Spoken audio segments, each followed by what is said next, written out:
கிருஷ்ணதேவராயன் முன்னால இருந்தவங்கள விட அதிக நிலப்பரப்பை கைப்பற்றி ஆண்டு வந்தான். இதுக்காக ஏகப்பட்ட படையெடுப்புகளை அவன் மேற்கொண்டான்.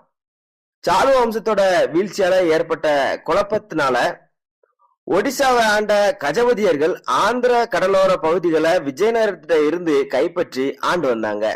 அதை திரும்பவும் மீட்க கிருஷ்ணதேவராயன் கிபி 1512ல கஜபதியர்கள் மேல படையெடுத்தான். கஜபதியர்களை ஜெயிச்சு ஆந்திர கடலோர பகுதிகளை விஜயநகரத்தோட மீண்டும் இணைச்சான்.